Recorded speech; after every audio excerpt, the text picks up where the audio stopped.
অভিনয়, চিত্রাঙ্কন এবং সামাজিক যোগাযোগ মাধ্যমে সক্রিয় উপস্থিতির কারণে সবসময় আলোচনায় থাকেন আসনা হাবিব ভাবনা। তবে এবার কোনো নাটক বা শিল্পকর্ম নয়, বরং ধর্মীয় অনুভূতির একটি বিশেষ মুহূর্ত ভাগ করে নিয়েছেন ভক্তদের সঙ্গে।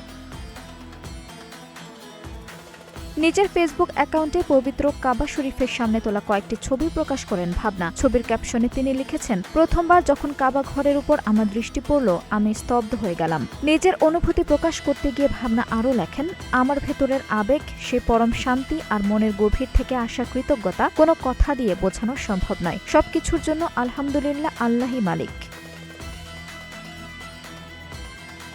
এই আবেগঘন বার্তা মুহূর্তে ছড়িয়ে পড়ে সামাজিক যোগাযোগ মাধ্যমে। ভক্তরাও শুভেচ্ছা ও ভালোবাসায় ভরিয়ে দেন মন্তব্যের ঘর। প্রকাশিত ছবিগুলোতে দেখা যায় বিনোদন অঙ্গনের পরিচিত গ্ল্যামার্স লুক থেকে সম্পূর্ণ ভিন্ন এক রূপে হাজির হয়েছেন ভাবনা। হালকা গোলাপি রঙের হিজাব ও বোরকা পরে পবিত্র কাবার প্রাঙ্গণে দাঁড়িয়ে আছেন তিনি। ছবিতে তার সঙ্গে রয়েছেন মা, বাবা ও বোন। ভাবনার বাবাকে দেখা গেছে এহরাম পরিহিত অবস্থায়। পরিবারের সঙ্গে পবিত্র এই সফরের ছবিগুলো অনেকের মন ছুঁয়ে গেছে। অনেকে মন্তব্য করছেন, ভাবনার এই আধ্যাত্মিক যাত্রা তাদেরও অনুপ্রাণিত করছে।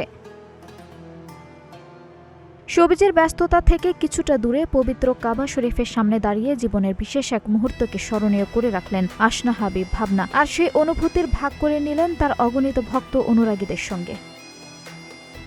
আঞ্জুম হক আরবি, নাগরিক প্রতিদিন।